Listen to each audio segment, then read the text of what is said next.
ꯑꯍꯥꯟꯕꯃꯛꯇꯗ ꯁꯂꯥꯏ story ꯆꯦꯅꯦꯜꯒꯤ ꯃꯍꯨꯠ ꯁꯤꯟꯖꯗꯨꯅ ꯄꯥꯟꯊꯣꯏ ꯃꯉꯥꯡꯅ ꯃꯌꯥꯝꯕꯨ ꯇꯔꯥꯝꯅ ꯑꯣꯛꯆꯕꯒ ꯂꯣꯏꯅꯅ ꯏꯀꯣꯛꯅꯣꯅ ꯈꯣꯏꯔꯨꯝꯖꯔꯤ꯫ ꯉꯁꯤꯁꯨ ꯃꯌꯥꯝꯒꯤꯗꯃꯛꯇ ꯅꯨꯡꯉꯥꯏꯔꯕ ꯐꯨꯡꯒꯥ ꯋꯥꯔꯤ ꯑꯃ ꯄꯨꯗꯨꯅ ꯂꯥꯛꯆꯔꯦ꯫ ꯋꯥꯔꯤ ꯑꯁꯤꯒꯤ ꯃꯃꯤꯡꯅ ꯂꯥꯏꯔꯦꯟ ꯑꯃꯣꯝꯅ piramba Khudop Yaioiba꯫ ꯋꯥꯔꯤ ꯑꯁꯤꯕꯨ ꯏꯕꯤꯔꯛꯄꯅ ꯑꯊꯧꯕ ꯃꯤꯇꯩ꯫ ꯍꯧꯖꯤꯛ ꯃꯌꯥꯝꯒꯤ ꯃꯐꯝꯗ ꯋꯥꯔꯤ ꯑꯁꯤ ꯈꯨꯗꯣꯜ ꯇꯝꯖꯔꯤ꯫ ꯃꯌꯥꯝ ꯄꯨꯟꯅ ꯇꯥꯃꯤꯟꯅꯔꯁꯤ꯫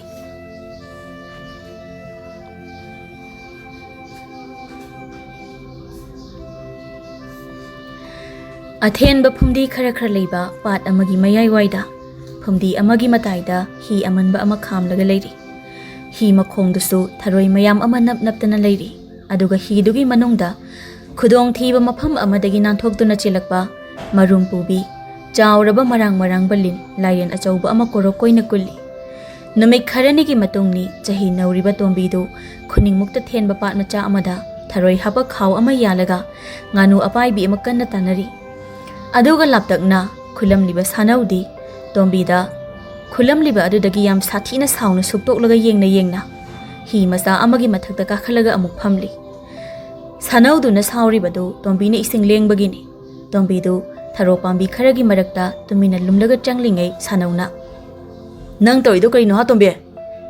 ꯇꯣꯝꯕꯤꯗꯨ ꯉꯥꯅꯨ ꯇꯥꯟꯅꯔꯨꯕꯒꯤ ꯃꯁꯥꯗꯨ ꯋꯥꯔꯕꯅꯤ꯫ ꯁꯣꯔ ꯍꯣꯟꯅ "ꯇꯥ ꯁꯥꯅꯧ, ꯉꯥꯅꯨ ꯑꯄꯥꯏꯕꯤꯗꯣ ꯄꯥꯏꯕ ꯉꯝꯗꯅ ꯃꯥꯡꯈ꯭ꯔꯦ." ꯁꯥꯅꯧꯗꯨ ꯇꯣꯝꯕꯤꯗ ꯄꯩꯔꯞ ꯁꯥꯎꯔꯞꯅ ꯌꯦꯡꯂꯝꯂꯒ ꯏꯁꯤꯡꯗ ꯑꯃꯨꯛ ꯀꯨꯝꯈꯤ꯫ ꯇꯣꯝꯕꯤꯗꯨ ꯍꯤ ꯑꯃꯗ ꯐꯝꯃꯒ "ꯍꯥꯎꯗꯤ ꯍꯥꯎꯔꯗꯕ ꯉꯥꯅꯨ ꯑꯄꯥꯏꯕꯤꯅꯤ." ꯇꯣꯝꯕꯤꯗꯨ ꯃꯌꯨꯝꯗ ꯊꯔꯣꯏꯗꯨ ꯌꯥꯜꯂꯒ ꯍꯜꯂꯛꯏ꯫ ꯇꯣꯝꯕꯤꯅ ꯍꯜꯂꯛꯄꯗ ꯈꯨꯟꯒꯤ ꯌꯨꯝ ꯈꯔꯗ ꯉꯥꯅꯨ ꯌꯦꯟ ꯂꯣꯏꯕ ꯏꯃꯨꯡ ꯈꯔꯁꯨ ꯎꯔꯛꯏ꯫ ꯆꯥꯕꯗ ꯍꯥꯎꯔꯒꯗꯕ ꯉꯥꯅꯨ ꯃꯄꯤ ꯀꯌꯥ ꯑꯃꯁꯨ ꯎꯔꯛꯏ ꯇꯣꯝꯕꯤꯗꯣ꯫ ꯇꯣꯝꯕꯤꯗꯣ ꯆꯠꯅ ꯉꯥꯅꯨꯗ ꯌꯦꯡꯂꯒ "ꯃꯀꯣꯛ ꯉꯥꯡꯕꯁꯤꯗꯤ ꯍꯥ ꯀꯥꯝꯃꯦ, ꯁꯤꯗꯤ ꯍꯥꯎꯔꯅꯤꯌꯦ." ꯅꯣꯡꯉꯥꯜꯂꯦ꯫ ꯇꯣꯝꯕꯤꯗꯨ ꯍꯤ ꯃꯊꯛꯇ ꯇꯣꯡꯂꯒ ꯄꯥꯠꯇ ꯈꯣꯏ ꯑꯃꯨꯛ ꯆꯣꯞꯂꯤ, ꯃꯈꯣꯡꯗꯨ ꯏꯁꯤꯡꯗ ꯊꯥꯗꯔꯒ꯫ ꯇꯣꯝꯕꯤꯒꯤ ꯃꯈꯣꯡꯗꯨ ꯏꯁꯤꯡꯗ ꯂꯨꯞꯂꯒ ꯃꯣꯟꯗ꯭ꯔꯪ ꯁꯥꯟꯅꯔꯤꯉꯩ ꯇꯣꯝꯕꯤꯒꯤ ꯃꯈꯣꯡꯗ ꯀꯔꯤꯒꯨꯝꯕ ꯑꯁꯥꯡꯕ ꯄꯣꯠ ꯑꯃꯅ ꯁꯥꯡꯅ ꯈꯦꯠꯂꯒ ꯆꯠꯈꯤ꯫ ꯇꯣꯝꯕꯤꯗꯨ ꯃꯣꯟꯗ꯭ꯔꯪ ꯁꯥꯟꯅꯔꯝꯕꯗꯒꯤ "ꯄꯨꯟꯁꯤꯁꯦ ꯈꯣꯏ ꯆꯣꯞꯄꯒ ꯑꯗꯨꯝ ꯀꯩꯅꯣ ꯑꯩꯒꯤ ꯈꯣꯡꯗ ꯍꯧꯖꯤꯛꯀꯤꯗꯨ ꯂꯥꯏꯔꯦꯟꯂ ꯍꯧꯖꯤꯛꯀꯤꯗꯨꯕꯣ?" ꯇꯣꯝꯕꯤꯒꯤ ꯃꯈꯣꯡꯗ ꯈꯦꯠꯈ꯭ꯔꯤꯕꯗꯨ ꯂꯥꯏꯔꯦꯟꯅꯤ꯫ ꯇꯣꯝꯕꯤꯗꯨ ꯍꯤ ꯃꯊꯛꯇ ꯐꯜ ꯂꯥꯎꯅ ꯆꯣꯡꯈꯠꯂꯒ "ꯂꯤꯟ ꯃꯥꯜꯂꯦ ꯍꯧꯖꯤꯛꯀꯤꯗꯣ, ꯖꯧ ꯂꯥꯎꯏ." ꯇꯣꯝꯕꯤꯗꯨ ꯑꯅꯛꯄꯗ ꯃꯤ ꯂꯩꯕ꯭ꯔꯥ ꯌꯦꯡꯉꯤ, ꯃꯤ ꯑꯃꯠꯇ ꯎꯗꯦ꯫ ꯇꯣꯝꯕꯤꯗꯨ ꯏꯁꯤꯡ ꯃꯈꯥꯗ ꯀꯣꯏꯅ ꯍꯤ ꯃꯊꯛꯇꯒꯤ ꯑꯃꯨꯛ ꯌꯦꯡꯉꯤ, ꯏꯁꯤꯡꯗ ꯀꯔꯤ ꯑꯃꯠꯇ ꯎꯗꯦ꯫ ꯑꯗꯨꯕꯨ ꯇꯣꯝꯕꯤꯗꯨ ꯏꯁꯤꯡꯗ ꯀꯨꯝꯂꯒ ꯃꯌꯨꯝꯗ ꯍꯟꯕ ꯀꯤꯔ ꯃꯥꯜꯂꯦ꯫ ꯍꯤꯗꯨꯗ ꯐꯝꯂꯒ ꯂꯩꯔꯛꯄ ꯀꯨꯏꯔꯦ, ꯅꯨꯃꯤꯠ ꯆꯞ ꯌꯨꯡꯉꯦ꯫ ꯇꯣꯝꯕꯤꯗꯨ ꯍꯤꯗ ꯑꯗꯨꯝ ꯐꯝꯂꯒ ꯎꯏꯔꯒ ꯂꯩꯔꯤꯉꯩ ꯍꯤꯗꯨ ꯊ꯭ꯔꯣꯛ ꯂꯥꯎꯅ ꯅꯣꯝꯃꯛꯏ꯫ ꯇꯣꯝꯕꯤꯗꯨ ꯈꯪꯄ꯭ꯔꯦꯛ ꯈꯪꯅ "ꯑꯣꯏꯃꯥ, ꯀꯔꯤꯅꯣ ꯁꯤꯗꯤ?" ꯇꯣꯝꯕꯤꯗꯨ ꯏꯁꯤꯡꯗ ꯖꯣꯝ ꯂꯥꯎꯅ ꯇꯥꯁꯤꯜꯂꯒ ꯍꯤꯗ ꯈꯪꯆꯣꯡ ꯑꯃꯨꯛ ꯆꯣꯡꯈꯠꯂꯒ ꯃꯁꯥꯗꯨ ꯄꯨꯝꯆꯣꯠꯅ "ꯀꯤꯍꯦ ꯁꯤꯗꯤ, ꯀꯅꯥꯅꯣꯝ ꯂꯥꯛꯑꯗꯤ ꯐꯗꯧꯅꯤ. ꯇꯥ ꯁꯥꯅꯧꯗꯣ ꯑꯩꯉꯣꯟꯗ ꯁꯥꯎꯕꯒꯤ ꯂꯥꯛꯇ꯭ꯔ ꯃꯥꯜꯂꯦ ꯉꯁꯤꯗꯤ." ꯅꯨꯃꯤꯗꯥꯡ ꯋꯥꯏꯔꯝꯅꯤ꯫ ꯇꯣꯝꯕꯤꯗꯨ ꯌꯥꯝ ꯀꯤꯅ ꯄꯥꯠꯀꯤ ꯑꯊꯦꯟꯕ ꯏꯁꯤꯡꯗꯨ ꯀꯥꯟꯗꯅ ꯂꯥꯛꯏ꯫ ꯈꯥ ꯋꯥꯡ ꯃꯇꯤꯟ ꯀꯨꯠ ꯌꯣꯠꯂꯒ꯫ ꯑꯗꯨꯕꯨ ꯂꯥꯏꯔꯦꯟ ꯑꯗꯨꯗꯤ ꯊꯦꯡꯅꯗ꯭ꯔꯦ ꯇꯣꯝꯕꯤꯗꯣ꯫ ꯑꯌꯨꯛ ꯑꯉꯟꯕꯅꯤ꯫ ꯇꯣꯝꯕꯤꯗꯨ ꯇꯨꯝꯂꯤꯉꯩ ꯃꯃꯥ ꯂꯨꯈ꯭ꯔꯥꯕꯤꯗꯨ ꯆꯪꯂꯛꯏ꯫ "ꯏꯕꯨꯡꯉꯣ, ꯑꯩ ꯆꯠꯂꯦꯀꯣ. ꯌꯦꯡꯒꯣꯜ ꯑꯅꯤꯒꯤ ꯌꯦꯔꯨꯝ ꯈꯨꯜꯂꯨꯗꯧꯔꯤꯅꯤ ꯉꯁꯤꯗꯤ." "ꯏꯃꯥ, ꯌꯦꯔꯨꯝ ꯑꯃꯠꯇ ꯄꯨꯔꯛꯑꯣ, ꯑꯩ ꯌꯦꯔꯨꯝ ꯆꯥꯅꯤꯡꯉꯤ." "ꯃꯤꯒꯤ ꯌꯣꯟꯅꯕ ꯌꯦꯔꯨꯝꯅꯤ. ꯑꯩꯈꯣꯏꯅ ꯆꯥꯒꯦ ꯍꯥꯏꯔꯗꯤ ꯃꯃꯜ ꯄꯤꯔꯒ ꯂꯩꯗꯕ ꯌꯥꯔꯣꯏ." "ꯏꯃꯥ, ꯅꯪꯅ ꯌꯦꯡꯒꯣꯟꯗꯒꯤ ꯌꯦꯟ ꯃꯌꯥꯝꯒꯤ ꯌꯦꯔꯨꯝ ꯈꯨꯜꯂꯤꯗꯣ ꯀꯌꯥꯝ ꯌꯥꯝꯅꯅꯣ?" "ꯃꯁꯤꯡ ꯍꯥꯏꯕ ꯉꯝꯗꯦ. ꯅꯣꯡꯃꯗ ꯌꯦꯔꯨꯝ 1000 ꯀꯣꯛꯄꯁꯨ ꯌꯥꯎꯏ. ꯉꯁꯤꯗꯤ ꯉꯥꯅꯨ ꯂꯣꯏꯕ ꯁꯦꯔꯥꯝꯒꯤ ꯌꯦꯡꯒꯣꯟꯒꯤ ꯉꯥꯅු ꯃꯔꯨꯝꯁꯨ ꯈꯨꯟꯗꯧꯔꯤꯕꯅꯤ ꯑꯩꯅ. ꯌꯥꯔꯗꯤ ꯈꯨꯠꯁꯨꯃꯟꯗꯩ ꯀꯛꯂꯒ ꯅꯪꯒꯤ ꯌꯦꯔꯨꯝ ꯂꯧꯔꯛꯄ ꯌꯥꯕ꯭ꯔꯥ ꯍꯥꯏꯅꯔꯒ ꯌꯦꯡꯒꯦ." ꯃꯃꯥꯗꯨ ꯊꯣꯛꯈ꯭ꯔꯦ꯫ ꯇꯣꯝꯕꯤꯗꯨ ꯃꯃꯥꯒꯤ ꯋꯥꯗꯨ ꯇꯥꯅ ꯃꯇꯤꯟ ꯌꯣꯠꯂꯒ ꯐꯃꯨꯡꯗ ꯂꯩꯍꯧꯏ꯫ ꯑꯗꯨꯕꯨ ꯉꯔꯥꯡ ꯄꯥꯠꯇ ꯊꯦꯡꯅꯈꯤꯕ ꯂꯥꯏꯔꯦꯟ ꯃꯄꯤꯗꯨꯗꯤ ꯇꯣꯝꯕꯤꯅ ꯍꯦꯛ ꯇꯣꯡꯂꯒ ꯈꯣꯏ ꯆꯣꯞꯄ ꯍꯤꯗꯨꯗ ꯃꯀꯣꯟ ꯁꯥꯖꯤꯟꯈ꯭ꯔꯦ꯫ ꯇꯣꯝꯕꯤꯒꯤ ꯃꯃꯥ ꯄꯤꯔꯨꯛ ꯂꯩꯗꯨ ꯊꯪꯅꯕ ꯈꯨꯜꯒꯤ ꯑꯆꯧꯕ ꯌꯦꯡꯒꯣꯜ ꯑꯃꯗ ꯌꯦꯟ ꯃꯔꯨꯝ ꯈꯨꯜꯂꯤ ꯄꯣꯂꯥꯡ ꯑꯃꯗ꯫ ꯑꯗꯨꯒ ꯌꯨꯝ ꯑꯗꯨꯒꯤ ꯃꯆꯥꯅꯨꯄꯤ, ꯈꯨꯜꯗ ꯃꯁꯛ ꯈ꯭ꯋꯥꯏ ꯐꯖꯕꯤ ꯁꯤꯟꯊꯥ ꯂꯩꯗꯨ ꯁꯨꯃꯥꯡꯗ ꯆꯤꯡꯏ ꯂꯨꯖꯔꯤ꯫ ꯄꯤꯔꯨꯛ ꯂꯩꯗꯨ ꯁꯤꯟꯊꯥ ꯂꯩꯗ ꯌꯦꯡꯅ ꯌꯦꯔꯨꯝ ꯈꯨꯟꯕꯗ ꯌꯦꯔꯨꯝ ꯄꯣꯂꯥꯡ ꯑꯃ ꯍꯩꯗꯣꯛꯂꯒ ꯀꯥꯏꯔꯝꯃꯤ꯫ ꯑꯗꯨꯒ ꯌꯦꯟꯕꯤ ꯃꯌꯥꯝ ꯑꯃꯁꯨ ꯃꯔꯨꯝ ꯀꯣꯛꯐꯝꯗꯒꯤ ꯂꯥꯛꯇꯅ ꯄꯥꯏꯊꯣꯛꯅꯈꯤ꯫ ꯃꯄꯥꯟꯗ ꯁꯤꯟꯊꯥ ꯂꯩꯗꯨ ꯌꯦꯡꯒꯣꯟꯗ ꯌꯦꯡꯂꯒ "ꯌꯦꯔꯨꯝ ꯈꯨꯟꯕꯤ ꯑꯍꯟꯗꯣ ꯌꯦꯟꯒ ꯂꯣꯟꯅ ꯐꯥꯔꯒ ꯄꯨꯔꯕ ꯖꯥꯠꯂꯥ? ꯃꯁꯛ ꯃꯁꯥ, ꯐꯤꯖꯦꯠ ꯆꯛꯆꯥꯁꯨ ꯑꯉꯥꯎꯕꯤꯒꯨꯝ ꯃꯥꯜꯂꯦ." ꯁꯤꯟꯊꯥ ꯂꯩꯒꯤ ꯃꯄꯥ ꯈꯣꯝꯕꯗꯨ ꯌꯦꯡꯒꯣꯟ ꯃꯅꯤꯡꯗꯒꯤ "ꯀꯔꯤ ꯑꯃꯨꯛ ꯇꯧꯔꯕꯖꯥꯠꯅꯣ ꯃꯁꯤꯒꯤ ꯑꯍꯜꯁꯤꯕꯣ? ꯍꯩ, ꯀꯔꯤ ꯑꯃꯨꯛ ꯇꯧꯔꯒꯦ ꯏꯇꯩꯃ ꯅꯪꯕꯣ?" piruk leis du yang pakhatna ibungo kaisu tawde tusinbani khom badu thangjo ama pairaga changki sintha leidu khara pakhatna chingi lubadu lepaga mabuk sengba ahal amate thabak suba lakte bazi do ahal sida amuk ahenba wahi wata sizna ki batare sintha leidu yengon da changlakpada piruk leidu mamai oidu pairaga mapi taraga leirami khombana madu nang thugairiba yerum sigi mamane aina phuribado piruk leidu mamai du pairaga sintha leida yenglaga ai yerum sing asigi mamal ai gi thagi khusumandagi kakpi roi bungo bazi yengon kasinda yen asiba ama leirisibu khombado yengon kasinda pakhatna changki ai ure amma ani ohum ai di khara darabu sidi karamaina siriba yen mayam sidi itei mana yen masinjak thabada kari kari hapurage yen marum ko picha mamuk siraga leram liba sibo piruk leidu sintha leida yenglaga ibungo aina yen masinjak thabada kaudana sak lukhaktu chamdana pijaru renga sidi madugi pakhat paduda yerum sisu haidoktana kai khibani ibungo ado aigi thagi khombana piruk leidu lusam pairaga yengondagi laktana inthori piruk leidu mamaina leibakta sitlaga yengondagi paithori sintha leidu mapada pakhana bazi sokpa tare halse hai sokpa lairi nangi thagi khusuma lairi yen chama ja singadabane kaishu leitaba hal nanga ma sibabu piruk leidu leimaida tuna mathabak to haiphet pairaga asu lairabi aina asu yamba yen sing asidi karam haina singadawri marum loina kokliba yen ngaktani sirise as ai wakhal tare da sidi ai di megi kaithel gi yerum awat pase kamaina tawdana men dawriba som da tombi do pat mayai de hi do tamna lakli kana anu hi manakta oh ta sano male siwedi ai kharakidre tombi na hi manak yorakpada patalang thakpa mina usik tadana ba zaruna mi saraga thelamba mitam oiraga leiramle sanauman ba mi do tombi do hi manakta haifet lepaga sidi mi asabani na sanona tine ado kaya da manas hari nuni mi se ado ai hi dan na piba tharoi khrasi harag halaki chaksu lamana loir tombi do hi makha da na piba tharoi sing do amamam phaba hawbaga hi do yet oi haifet nomi tombi do haifet tu sunglap kori no hi snek da nom ni sibo ising su leibana te hi nang aingonda ki hanganu ko ayam na laireba mi ni nga tharoi khara khara pharaga yolaga aisu imagi mateng pangin adubu hi manung adudadi jawraba marang ba lairen ama kullibani haibasi tombi di khangjaba nate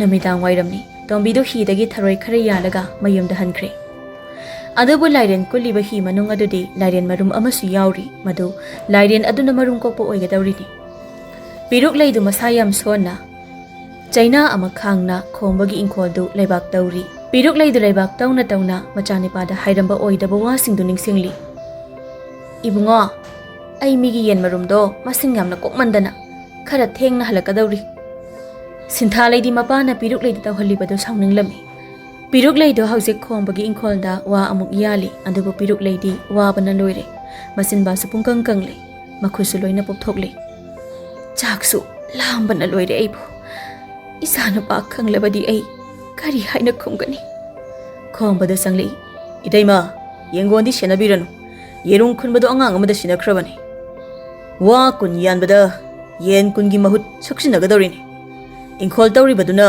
yerumgi duni yari thengi hannaba tawro tanjadu da sintha leidu piruk legi haitha potha puraga sanglei idamcha haitha potha khara si saraga hanbiyo karigi chana banau chalo yam thuna pusinkho ne amta nangso basi chak charam khire idamcha se yuki madu nang upham thokte ko nama leijena nama oina urakanu masida basi na tawrise ai supam pamde ka ama hele mi oibagi minungsi haiba ama su leibani mada nangwanda sungau yaudrba male ima leitabadagi sintha leidu sauraga tumina changkhre khombana akanba thabak suhanbadagi piruk leidu yam kana narami aduga piruk leidu atopa aronba chaina amasu tombi da losili tombi du mamagi layengnaba taret senja leitabana mamagi manakta phamduna kappaga ta leirami nong manamidang amani tombi du khombagi yumda laklami Khomba gi yengkonda migoi kharasu yerum hondokli kaithelda yonabani haiduna tombi do mafi marondo iman mana khomba gi manakta ki na lepaga khaton ima do masa yam kan ngamdaduna leire adugi ai khaton dagi ima layeng bada mating kita pangbi yona haijaba lakjabane khomba do yengkonda yengna makhwang do melaga namana egi yen chama hatok lambagi aina namagi khusumal pikidabane khaton ai imagi mahut silaga khaton gi thabak to tawjage imagi layeng naba tare senja kita pibiu khaton ima do changbaru ama phawba charaktaba numit masing yamle ima na phatanung da thoklabadi ai ni habada ima na tana ai kan asule her malem taibong ban sida khaton nama do ini khol tawhan khibane wa su yalan khibane kari haba khaton aduk halwere ba ima bu nang aduk kan ba thabak suan ba ai aingondaga sangalaktaga khuboksin thajlaktana khombagi wahai da pikli ba tombi do wang chawraba khombada songsilaga kinna thille adubu khombana tombi do tamthina phubirami yen marum hondokpa singdudi khombana tombi phuri badu yengli laibak thibadi khombana tombi do phubada palhaidaba mafamda pankhibadagi tombi do tuminna laikhre sirabra haibasu khangre tombi do khombana yerum hondokpa singda noyani bu angang se siraba maline aduna noyani aigi mating pang noi ani gi matik chaba sela ina pigani angang se mayunda tumina thamlu sila isa nupi do mama nabi ama chen ki ba thilakpagi sakhibani khombana tombi do tumina asambalambi amada mayum phawba puraklami aduga tombi do na aduna leiriba mama gi manak thangjilubada piruk lei sumaya do karaga siraga leiramle khomba do swai lawi is sidi da sa haibuduni dana ngasi engonda tari base noi ani angang asi yam thuna mafam amada puraga mina chingnaride mafam amada thuna amada hondolusu noi ani karimata khangde udeko masigi thodose ko noi ani bu aina sana gi lik khudom na chin men gadori bane nipa amana aikhoin thobu tawkhrage tada yumda tumin adum hanbikro madogi pakhum dune ina pamli basisu noi ani gi thabak to loiraga aigi da changlo nipa amana hayeng tawrasi tada aikhoi asibasi amukta manghallukhige Hauzik tombina siduna taraga leiribasi mana tharoi he khunba patudani masa pumbadu isingoi lekhomoi tawbaduda uppaga leiri yengbadasu yamna nungsiba mikup ama haibadu oire pikliba naha oiriba tombigi leiriba phibamdo ahing nongyaini thabalsu khara phai aduga ising yawbo lekhomda uppaga leiriba tombigi asiba hakjang adugi manakta mumit ani sangtrik sangba onthokna chawruba Lairen amom ama tombigi manakta mabukto ngawrok ngawna yawoli leikhong maraktuda thek dana Lairen da sahi sa kaya hinglaklaba yamna ahal oiraba Lairen amom ama oira male Lairen duna tombigi masadu tapna mayada yosilaba matung Lairen du magi kunpham hi du da karaklami angakpani hi manung du da Lairen marum amakhak leiribadu lupa masugi Lairen marumni Lairen mapiduna tombi du hi manung da leiriba Lairen marum dugi manakta othoklami tombiga Lairen marungado Lairen mapuiduna konsilaga tumlami ahing nong yaido hi manung dagi thadorakpa sangtrik sangba mangalna pat yaido akiba phanglaba mangal ama uhallami lamna uba lu thumba nipa amana korino mangal side lamai thanbira masibo ayukni numit karaktri sinthalido yengonda korino yen marum mabagi manam namina sinthalido yen marum khara thugairaga sidi ayamba loina pumme kamai tawrijano sibu indom chana khundabi thamnamba khakta oirazalo sinthalido yengondagi makhudu manam namdana thogle khongbado ngarang tombi hundokluba nipa ani duga imungdagi thogle sinthalina mapada yerum se ayamba loina pumme baji yerum pumba lairi itei madu sire habane kariya idom chaba macha nipa do ngarang yumdala amane layeng naba khusuma khara piyona aina khubangna amu anirak tharaga tankhibane karina bajina admai tawriduba aduga idi masan pa layedi nahankai khangde baji nang madudi afaba mahidi phangoi nangonda mi oibagi minungsi haibase huga manakhraba male sinthali do piruk legi manakta chatke tawbado khombana thinglami aduga somda laikai gi mi oisingna piruk legi asiba haksang duda tinbu sisin bawo thina bu chaibi bawo asibadu phawba sopiramde nipa amana lamja sragi macha duna anaba mama se thamnaga kadai de chali bano base Thamodo, Machani Palamza Sarado, Pataki Karalaga, Matum the Pumzani. Nupi Amana. Aidi, Piruk Legi Masaksi Yang Bada, Aidi Kiko, Aidi Twe, Masani Palaga Marina Pau Hire Sani Legaida, Aitwe go, Aitwe. Ariam Togis Hazel Zalusen, how was Angelry. Moi Mayamdo, Piruk Legi, a Siba Haksang to Tamlam Laga Tokna Cray, and Duga Somda, Patki Hi Manungdana, Angakpa Amadi, Yamna Nungaitaba Todo, and Ikak Toklami. Combana Puba the Siraba Tombido, Hi Manung the Sor Honduna Tumli, Jauraba Lairen Marum do Kolaga. Aduga Lairen Mapido di, Tombiga Magi Marum Duga Kona Siraba Male. Magi Tawai Miriendo, Tombida Hapiram Laba Male.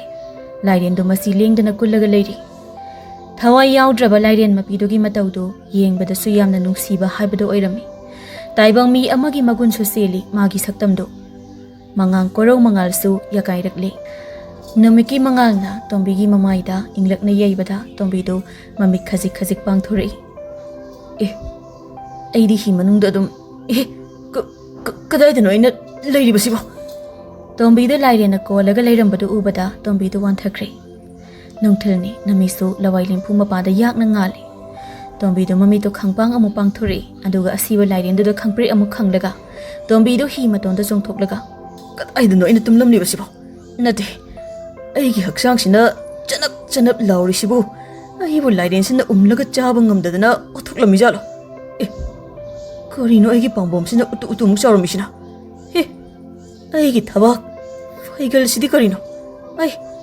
Aigi Maishi the Holy Shake, Kuida Sumlamisha. I say he can hit the Tumure. I say Taramanga Heli Tumlish. I say he could transfer. Tombido Kangau Hagoli, Adogo Tombido Satina Suang Jarumle. Sibu Ero, Masi Inate, I honor it, I can make honor it.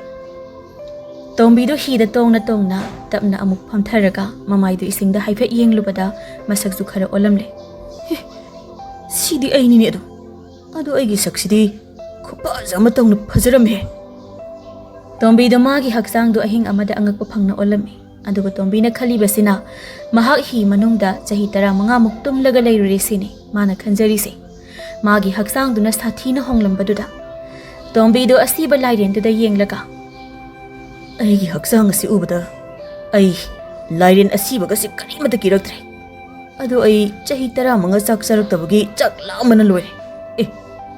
Lairen Asigi Marumla. Maya is the Tadun Labus. Lairen Marum Sidi. Kurfumuk Sawi. I see Banahan Batari. Yerumsi Chatulaki. Maram de Chahitara Manga Chak Tabagi. Tombido Asiba Lairen do Consilaga. Aigi Kubum Pagal City could chow Matorome. Matranga Karaga. Oh, Aigi Pombom City. Arabini Hari Kusausi. Matranga Karaga. Tawaka sitting ding Lauraga. Hangway tong sangi maong naisi. Tombido Lairen do the high fat kirap na ying laga, Lairen Marum do Lauraga. Korpumuk Zawa Lairen Marum do Tugairaga, Maya the trok lang na hazily Tombido.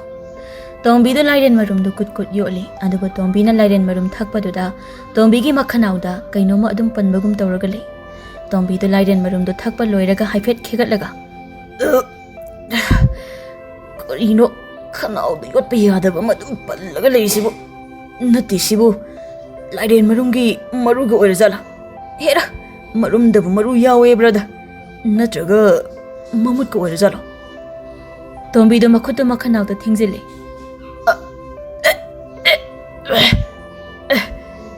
Tombido Makuto Sato Laga Yamgna. Sidi Marum the Yauba Maru Malida. The sing and Lairen Marum Sibu Maruga Yauzalo. Kanausiam Kanatilida, Sidi, Ayo. Tombido Makuto Makanau the Amuk Tinzilaga, Makanau the Palibado Lautonaba, Panakuina Hotnaraba Madum, Makanau the Palibado, Troklong Otori, Angakbani, Tombino Othorak Paduda, on Tokna Magulena Koro Koina Sit Nana Langna Pazaraba, Sanama Sugi Khudop Yaioiba, he Matakta Taduna lady. Khudop Adu Yang Bada, Aduki Matik Jamna Pazarami. Here Napa Torabi, Macha Lairen and the Khudop Yolaga, Nakong Ham the Yoki, the Hydra, marum phaidoqpada amuk yaurpa oire. Masidi khudopse phasai. Aingonda chabra dum yingthoke hera. Tombina khudop tu tap launa pairaga makhuta sat launa thingsinbaga khudop tu gi lupa masugi maingal amaga loinana akanba nonglei nuksiki safu ama tholaktuna tombi du madugi safu na khanglak ngamdaduna hidu dagi laktan amuk lapna paithoraklaga isingda jom launa tasenki tombi du amuka su wakhal manglaga longna taduna leiri mamai du isingda upaga somda khomba do mafam amada nipa kharaga migi asiba haksang kharakakli khombana makok makhut makhong amatta manghangan Lairen singdu loina pijako mathibong maril duna okta pijako thangpak paiba nipa amana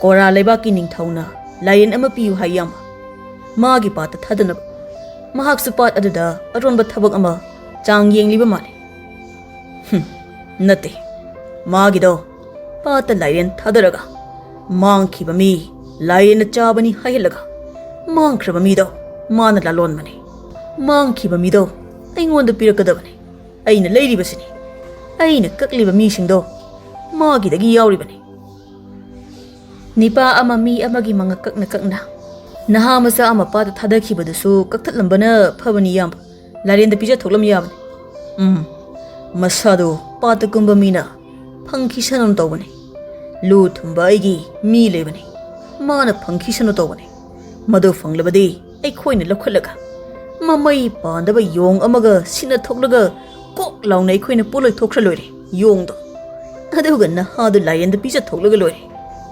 nipa amana adudi tada yong oina dum pijarasu kaidena Lairen gi masinjakse korobana ihe mi gi manungi kaya nine aina amangaiba kaya da yolibase si yolaga Lairen gi machinjak mi singsi amuk leiribani ne mi lalonba mi singdagi aina mi gi kayatagi sungba yuni hauzik khwai kaithelda tangna phanglibada khwai kaithelgi chaki hotel da phangliba ngasi phawba mahau leina chanariba mathel thambi hairiba mathel do madada taiba mi gi kayat yauribani ne nipa amana iyamba se khoina hana kiriba changsidagi hena sum kisilakleda mi semba ngamba noina aingonda karigi kidawriba aikhoi asiba mi sembani tada adabu iyambadi ahingba mido pop pop thomaga hatpani do magi angam sinphamni aduna idi minungsi haibase isada sung yaw yawde isa nupi phawba nungsiba I phawraktreda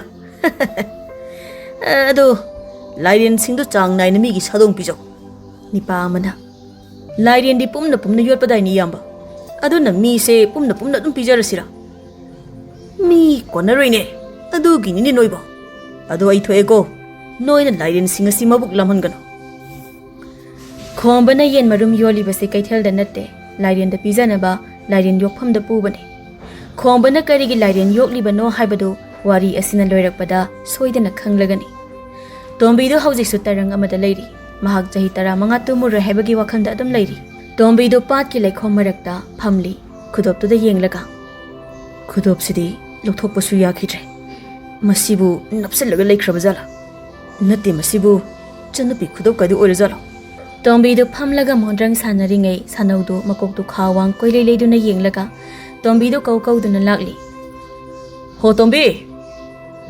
tombi ai bu ma bu kadai dum thiruduna tawrisiba tombi do sanauna kawbado haifet taba mali tombi do phamna ai gi ningsu tombi kaudaine tombi do lepkhatlaga makhwang do metlaga sanau da yengli sanau di tombi do ubada masak khangdre oh adana hama lekhom thilisida amta hangi sanau do ising do jom tawraga sanglei ho lekhom thitba ibungo ai do pata sakta ba mi ama thibane tombi do sathina harauna ta sanau nangdi na ha dum oiramlina aiba ibungo nang aiba khangbra karino ta sanap aingon dilakna dalaga ung tawleri chahi tara manga kha unrudabasida he ibungo nangbu kanano kaidagino nangbu ta sanau ai khangrabo chahi tara manga khaklamna rubasida hai Nangi sahi hangbanate. Nang kanano hangbane egise. As aina saksu hakjang karadanatana satina olambasida munna yengo aibu. Ai kana malita sano ha kana mangiba. Hai angau ibungo. Chatho saida. Ai mi thiruge. Chatho lamna. Ta sano ai tombi ne. Hai chatho gada. Ai na thiriba mi dugasu maming se manari ne. Karino hisida yaurshina. Karino amtabu yenge. Madu hida yam tungkan bane. Sanaudu hidugi manakta sangsilaga yengi. Hi aduda kari amata yauramde. Sanaudu hi manungda yenglaga. Tombidu hi sida hek tonga pambanne. Adu hi manungda su yaude. Magi manam paubanamdene. Sanauna hi manungda kari amata laiba udabagi wadu tabada tombidu angakba akiba mamasada pauna. Kari. Hida kari mata yaude haba. Tombidu iseng maraktuda chabung launa sensilaga hi manungdu yengi. Hi duda lairendu yauramdre. Tombidu amuka se hi duda upsilaga wanthakre. Mikup karagi matungni. Tombidu hi matakta phamlaga kapli sanauna. Nangi warido ai thajari tombi. Adu bunanga chahi tara manga haukre hairibado ahing amakhaktani hauki. Lausase. Imagi mathomangam pangtholuse. Ahine imabu kanbangam driba karigina. Lauta sano. Ai ima yam uninge ta sano. Lau. Chasilo. Tombido mamagi masado kolaga kapambadagi. Imagi paigal. Kamlak mananganda I asibagi chaifam taramlisi kamaina na tasana. Ha. Imagi hakjangdaba. Hoi. Imana narikan. Aina pi honge haba sungya yadabane. Ima. Nangwa amadi. Ayonda lolami ima. Tasano. Ima se khomba na minungsi leitana. Tamthina phubibagi chaina oigani. Imagi anabasi. Adubu khomba kanano haiba. Isiri inaw khangdoksi. Khomba ikoina khangdaba taibung mi oiba ikoida yaudaba akiba matik mayai chenba amani mahak aronba thabak ama tawi haba aina chingai aina khangbade khomba lairen yokpa mi oi amane tombi da tu chungla lairen yokpa haiba mabu sanga lalonbra sa tai di khangde ado lairen di oi Tombido sanaugi wari duda bisum thegalap tamina lei aduga sanauda ta sanau nangai mating pang Tombina sanauda mahak khombana phubada siuraba mi oi amani haina sanauda wari lirami sanausu tombigi wari thasi sanauda tombida yenglaga lei aduga sanaudi haujiksu tombigi ahongba masak amadi tombigi lo tongda angakpa amadi adum phauri namidangni Sanaudu mayumda machani padu kolaga chakhumda tumina phamli chak thongliba magi nupiduda yenglaga chawbina adubu ngaktradi kaino ahing amada mi oi amagi masang maong lutong honglibanina adune aina khanba tombi se patuda matik mayai leiba pot amadi thengnaramgadaba male maduma koiramgadaba sumale aina chingnabadasu tasawgi warido nati mabu uzaw ga phukpangamba kinnaga amutang thinbada miga salla paibido adumaina kallaba salaba magi masamawdu ubadaisu adumaina khalibani chawbi masagado khuwang amatong nawang hawi aina yengkhali tombido mana likhomda chatpagi khongpak mamido aigi khongkap ani mupai mana mamada kolaga kapada nakonga ngangi nakonga nil khonjeldo chamandana idi ado mapa ma tombi ni haiba sengi ko mapa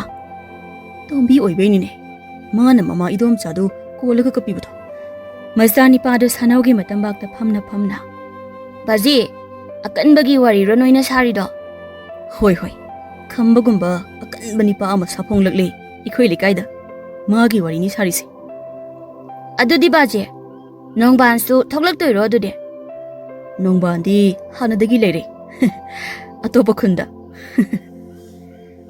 tombido asiba mamadugi manakta famlaga lokthokpa yadaba khudoptuda yenglaga hanaga manadaba matik mayai khardi isada yaur heba aingonda phawriba aram khawramba khaknatana ꯏꯁꯥꯒꯤ ꯐꯤꯕꯝꯒꯤ ꯑꯍꯣꯡꯕ ꯑꯁꯤꯅ ꯑꯩ ꯈꯪꯂꯦ꯫ ꯇꯣꯝꯕꯤꯗꯨ ꯈꯨꯗꯣꯞꯇꯨꯗ "ꯍꯦ ꯈꯨꯗꯣꯞ, ꯅꯪ ꯑꯆꯝꯕ ꯈꯨꯗꯣꯞ ꯑꯃꯗꯤ ꯅꯠꯇ꯭ꯔꯦ ꯍꯥꯏꯕ ꯑꯩꯅ ꯈꯪꯏ꯫ ꯀꯔꯤꯒꯨꯝꯕ ꯅꯍꯥꯛ ꯃꯇꯤꯛ ꯃꯌꯥꯏ ꯆꯦꯟꯕ ꯈꯨꯗꯣꯞ ꯑꯃ ꯑꯣꯏꯔꯕꯗꯤ ꯍꯧꯖꯤꯛ ꯅꯍꯥꯛꯀꯤ ꯃꯇꯤꯛ ꯃꯌꯥꯏꯗꯨ ꯑꯩꯉꯣꯟꯗ ꯎꯠꯂꯨ." ꯀꯔꯤꯅꯣ ꯈꯨꯗꯣꯞꯁꯤꯗꯤ ꯄꯥꯈꯪꯕ ꯃꯥꯟꯕ ꯂꯤꯟ ꯑꯃꯒꯤ ꯃꯁꯛꯇ ꯑꯣꯜꯂꯛꯏꯅ?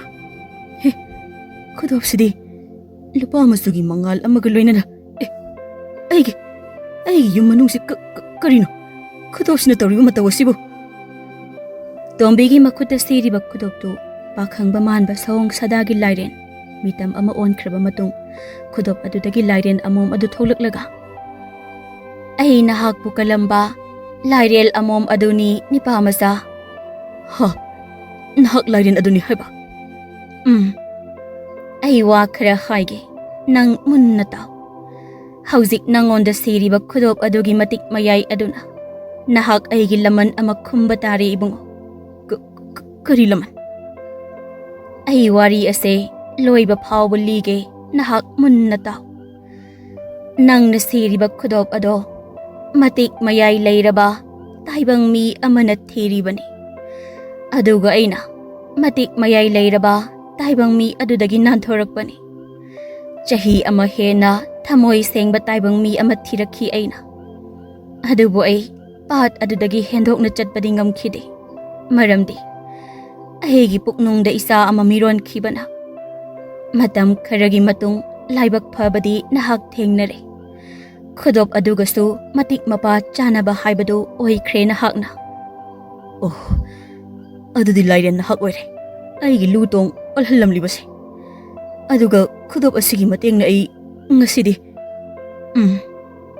"ꯅꯍꯥꯛ ꯉꯁꯤꯗꯤ ꯃꯇꯤꯛ ꯃꯌꯥꯏ ꯆꯦꯟꯕ ꯇꯥꯏꯕꯪ ꯃꯤ ꯑꯃ ꯍꯥꯏꯕꯗꯣ ꯑꯣꯏꯔꯕꯅꯤ꯫ ꯅꯪꯕꯨ ꯃꯥꯂꯦꯝ ꯑꯁꯤꯗ ꯂꯩꯔꯤꯕ ꯀꯔꯤꯒꯨꯝꯕ ꯑꯃꯠꯇꯅ ꯂꯥꯛꯆꯕ ꯉꯝꯂꯔꯣꯏ꯫ ꯑꯗꯨꯕꯨ ꯑꯩꯕꯨ ꯍꯥꯠꯀꯦ ꯊꯧꯔꯥꯡꯗꯨꯅ ꯑꯩꯕꯨ ꯐꯥꯈꯤꯕ ꯃꯤꯑꯣꯏ ꯑꯗꯨꯒꯗꯤ ꯅꯍꯥꯛꯅ ꯂꯝꯕꯥ ꯄꯥꯕ ꯉꯝꯒꯅꯤ ꯉꯝꯂꯣꯏ ꯍꯥꯏꯕ ꯑꯩ ꯍꯥꯏꯕ ꯉꯝꯗ꯭ꯔꯤ꯫ ꯑꯗꯨꯕꯨ ꯅꯍꯥꯛ ꯊꯧꯅꯥ ꯍꯟꯒꯅꯨ, ꯑꯩꯒꯤ ꯃꯇꯦꯡ ꯄꯥꯡꯉꯨ꯫ ꯂꯥꯏꯔꯦꯟ ꯌꯣꯛꯇꯨꯅ ꯂꯥꯏꯔꯦꯟꯁꯤꯡ ꯂꯥꯂꯣꯜꯂꯤꯕ ꯃꯍꯥꯛꯇꯣ ꯅꯪꯅ ꯍꯥꯠꯀꯗꯕꯅꯤ." "ꯀꯔꯤ? ꯑꯩꯅ ꯃꯤ ꯍꯥꯠꯄ? ꯂꯥꯏꯔꯦꯟ ꯌꯣꯛꯄ ꯍꯥꯏꯕ? ꯑꯗꯨꯗꯤ ꯈꯣꯝꯕ? ꯀꯔꯤꯅꯣ ꯑꯩꯒꯤ ꯍꯛꯆꯥꯡꯁꯤ ꯖꯤꯡ ꯖꯤꯡ ꯂꯥꯎꯔꯛꯂꯤꯕꯁꯦ?" "ꯈꯥꯡꯉꯨ, ꯈꯨꯗꯣꯞ ꯑꯗꯨꯒꯤ ꯃꯇꯤꯛ ꯃꯌꯥꯏ ꯑꯗꯣ ꯅꯍꯥꯛꯀꯤ ꯂꯨ ꯇꯣꯡꯗ ꯊꯧꯒꯜ ꯇꯧꯕ ꯍꯧꯔꯛꯂꯕꯅꯤ꯫ ꯅꯍꯥꯛꯀꯤ ꯂꯨ ꯇꯣꯡ ꯁꯤꯡꯂꯤ ꯅꯥꯎꯔꯤꯗ ꯈꯨꯗꯣꯞ ꯑꯁꯤꯒꯤ ꯃꯇꯤꯛ ꯃꯌꯥꯏ ꯆꯪꯕ ꯍꯧꯔꯛꯂꯕꯅꯤ." ꯇꯣꯝꯕꯤꯗꯨ ꯑꯃꯨꯛ ꯋꯥꯟꯊꯈ꯭ꯔꯦ ꯂꯥꯏꯔꯦꯟ ꯑꯃꯣꯝ ꯑꯗꯨꯅ "ꯏꯍꯦ" ꯑꯃꯨꯛ ꯋꯥꯟꯊꯔꯦꯗꯣ꯫ ꯃꯥꯅ ꯋꯥꯟꯊꯔꯤꯕꯁꯦ ꯃꯁꯤꯡ ꯀꯌꯥꯗꯤ ꯁꯨꯔꯦ ꯉꯁꯤꯒ ꯊꯥꯅ꯫ ꯑꯗꯨꯗꯤ ꯑꯩꯅ ꯃꯍꯥꯛꯀꯤ ꯃꯃꯥ ꯑꯁꯤꯁꯨ ꯍꯤꯡꯍꯜꯂꯝꯂꯒꯦ, ꯃꯍꯥꯛꯀꯤ ꯊꯧꯅꯥ ꯍꯦꯟꯅ ꯑꯣꯏꯅꯅꯕ꯫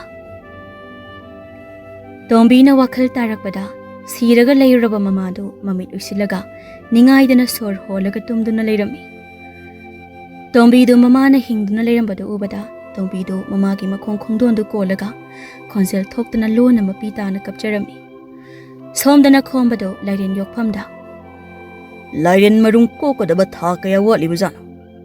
ꯃꯆꯤꯟꯖꯥꯛꯇꯤ ꯐꯖꯅ ꯄꯤꯖꯕꯅꯤ, ꯑꯗꯨꯕꯨ ꯃꯔꯨꯝ ꯀꯣꯛꯄꯒꯤ ꯃꯇꯝꯁꯤꯕꯨ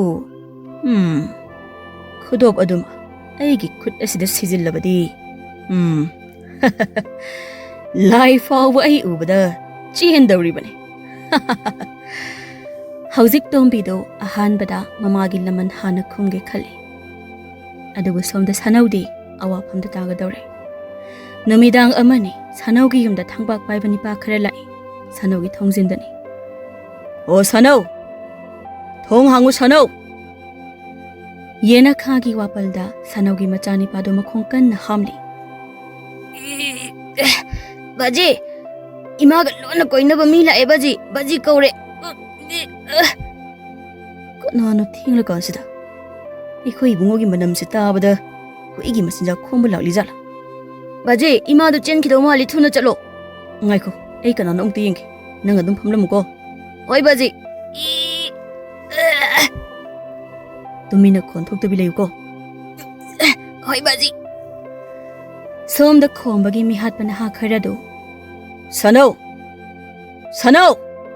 ꯍꯩ ꯂꯥꯎ, ꯃꯁꯤ ꯂꯣꯠꯂꯝꯗꯧ ꯃꯥꯜꯂꯤ ꯃꯁꯤ꯫ ꯄꯥꯇꯂꯨ ꯊꯨꯝꯕ ꯅꯤꯄꯥꯗꯨꯅ ꯂꯥꯏꯑꯣꯏꯔꯕ ꯂꯥꯏꯔꯦꯟꯗꯨꯅ ꯊꯣꯛꯍꯟꯕꯗ ꯃꯥꯒꯤ ꯈꯨꯠ ꯌꯥꯎꯕꯅꯤꯅ ꯃꯥꯅ ꯂꯥꯏꯔꯦꯟ ꯌꯣꯛꯐꯝꯗꯨꯒꯤ ꯃꯈꯨꯜ ꯑꯃ ꯐꯥꯠꯇꯣꯛꯂꯒ ꯄꯥꯠꯂꯣꯝꯗ ꯆꯠꯍꯟꯈꯤꯕꯅꯤ ꯃꯥꯅ ꯂꯥꯏꯔꯦꯟꯗꯣ ꯅꯤꯄꯥ ꯑꯃꯅ ꯇꯥ ꯈꯣꯝꯕꯅ ꯃꯥꯕꯨ ꯂꯥꯏꯔꯦꯟ ꯌꯣꯛꯄꯒꯤ ꯁꯤꯟꯐꯝꯗꯨꯗꯒꯤ ꯇꯣꯛꯍꯟꯈꯤꯕꯗꯒꯤ ꯃꯥꯒꯤꯗ ꯇꯥ ꯈꯣꯝꯕꯗ ꯂꯃꯟ ꯈꯨꯝꯂꯤꯕ ꯀꯥꯏꯗꯅꯤ ꯅꯤꯄꯥ ꯑꯃꯅ ꯑꯗꯣ ꯁꯅꯧꯗꯨꯕꯨ ꯇꯥ ꯈꯣꯝꯕꯒꯤ ꯑꯇꯣꯞꯄ ꯀꯔꯤ ꯑꯔꯣꯟꯕ ꯀꯔꯤ ꯈꯪꯕꯖꯥꯅꯣ ꯇꯥ ꯈꯣꯝꯕꯅ ꯁꯅꯧꯁꯦ ꯍꯥꯠꯇꯣꯛꯑꯣ ꯍꯥꯏꯔꯤꯁꯦ ꯄꯥꯇꯂꯨ ꯊꯨꯝꯕꯗꯨꯅ ꯇꯥ ꯈꯣꯝꯕꯒꯤ ꯑꯔꯣꯟꯕ ꯊꯕꯛꯁꯤ ꯁꯅꯧꯅ ꯈꯪꯂꯛꯄ ꯃꯥꯟꯕ ꯑꯃ ꯇꯥ ꯈꯣꯝꯕꯅ ꯆꯤꯡꯅꯕꯗꯒꯤ ꯇꯥ ꯈꯣꯝꯕꯅ ꯁꯅꯧꯗꯨ ꯇꯥꯟꯊꯣꯛꯈꯤꯕꯅꯤ ꯅꯤꯄꯥ ꯑꯃꯅ ꯍꯥꯠꯇꯣꯛꯂꯒ ꯂꯤꯟꯗ ꯀꯣꯛꯄꯤꯖꯊꯣꯛꯈꯤ ꯌꯥꯕꯗꯨꯕꯨ ꯁꯣꯝꯗ ꯇꯥ ꯈꯣꯝꯕꯗꯤ ꯂꯥꯏꯔꯦꯟ ꯃꯆꯤꯟꯖꯥꯛ ꯊꯥꯅꯕ ꯃꯤ ꯂꯩꯕꯗ ꯑꯋꯥꯕ ꯑꯃꯗꯨꯝ ꯑꯣꯏꯔꯝꯂꯅꯤ ꯁꯅꯧꯗꯨ ꯏꯃꯨꯡꯗ ꯃꯥꯒꯤ ꯅꯨꯄꯤꯗꯨ ꯃꯆꯤꯟ ꯃꯦꯜꯂꯒ ꯁꯣꯔ ꯐꯥꯎꯕ ꯍꯣꯟꯕ ꯌꯥꯗꯦ ꯅꯪ ꯂꯥꯛ ꯑꯉꯥꯡꯁꯤ ꯄꯨꯔꯒ ꯇꯣꯝꯕꯤꯒꯤ ꯃꯅꯥꯛꯇ ꯆꯦꯟꯈ꯭ꯔꯁꯤ ꯋꯥꯄꯜꯗ ꯃꯆꯥ ꯅꯤꯄꯥꯗꯣ ꯁꯤꯗꯤ ꯋꯥꯔꯨꯀꯛ ꯑꯣꯏꯔꯦ ꯈꯦꯠꯀꯦ ꯇꯧꯔꯒ ꯖꯧ ꯖꯧ ꯂꯥꯎꯕ ꯋꯥꯔꯨꯀꯛꯁꯤ ꯑꯣꯏꯔꯦ ꯕꯥꯖꯤꯁꯨ ꯏꯁꯤꯡ ꯄꯤꯔꯝꯗꯦ ꯑꯗꯨꯗꯤ ꯖꯧ ꯖꯧ ꯂꯥꯎꯕ ꯋꯥꯔꯨꯀꯛꯅ ꯈꯦꯠꯇꯥꯕ ꯁꯣꯝꯗꯁꯨ ꯇꯣꯝꯕꯤꯗꯨ ꯊꯔꯣꯏ ꯊꯣꯡꯕ ꯇꯦꯡꯀꯣꯠ ꯑꯃ ꯄꯥꯏꯔꯒ ꯁꯅꯧꯒꯤ ꯌꯨꯝꯗ ꯌꯥꯝꯅ ꯍꯔꯥꯎꯅ ꯂꯥꯛꯂꯤ ꯇꯥ ꯁꯅꯧ ꯑꯩꯒꯤ ꯏꯃꯥ ꯀꯩꯁꯨ ꯇꯧꯗ꯭ꯔꯦ ꯇꯥ ꯁꯅꯧ ꯑꯩꯒꯤ ꯏꯅꯥꯛꯇ ꯏꯃꯥ ꯑꯃꯨꯛ ꯍꯜꯂꯛꯑꯦ ꯏꯌꯥꯝꯕ ꯅꯅꯥꯎꯗꯤ ꯂꯥꯏꯔꯕꯅꯤ ꯑꯗꯨꯕꯨ ꯏꯌꯥꯝꯕꯒꯤ ꯊꯔꯣꯏ ꯊꯣꯡꯕꯁꯦ ꯊꯤꯜꯂꯛꯂꯤꯕꯅꯤ ꯇꯥ ꯁꯅꯧ ꯌꯥꯝ ꯊꯥꯖꯗꯦ ꯉꯁꯤ ꯑꯩꯉꯣꯟꯗ ꯐꯪꯂꯤꯕ ꯍꯔꯥꯎꯕꯁꯦ ꯇꯥ ꯁꯅꯧ ꯇꯣꯝꯕꯤꯁꯨ ꯂꯥꯛꯁꯤꯜꯂꯤ ꯑꯗꯨꯒ ꯈꯣꯝꯕꯒꯤ ꯃꯤꯍꯥꯠꯄ ꯅꯍꯥꯁꯤꯡꯗꯨꯁꯨ ꯁꯅꯧꯒꯤ ꯌꯨꯝ ꯏꯪꯈꯣꯜꯗꯨ ꯀꯣꯏꯁꯤꯟꯗꯨꯅ ꯁꯅꯧꯗꯨ ꯍꯥꯠꯅꯕ ꯊꯤꯕ ꯍꯧꯔꯛꯏ ꯃꯤꯍꯥꯠꯄꯁꯤꯡꯗꯨꯅ ꯁꯅꯧꯒ ꯃꯥꯒꯤ ꯃꯇꯨ ꯃꯆꯥꯒꯗꯨ ꯋꯥꯔꯛꯇꯒꯤ ꯁꯣꯔꯣ ꯂꯥꯎꯅ ꯆꯤꯡꯊꯣꯔꯛꯏ ꯁꯅꯧꯒꯤ ꯅꯨꯄꯤ ꯆꯥꯎꯕꯤꯗꯨꯗꯤ ꯃꯁꯝꯗꯨ ꯈꯨꯗꯥꯞ ꯄꯥꯏꯔꯒ ꯆꯤꯡꯊꯣꯔꯛꯏ ꯊꯥꯡꯄꯥꯛ ꯄꯥꯏꯕ ꯃꯤꯍꯥꯠꯄ ꯄꯥꯛꯄꯅ ꯁꯅꯧꯗ ꯑꯃꯥꯏꯕꯤꯒꯤ ꯂꯥꯏꯐꯥꯎꯅꯤ ꯅꯪꯅ ꯊꯥꯗꯣꯛꯈꯤꯕ ꯂꯥꯏꯔꯦꯟ ꯑꯃꯣꯝꯗꯨ ꯃꯔꯨꯝ ꯄꯨꯔꯦ ꯍꯥꯏꯔꯤ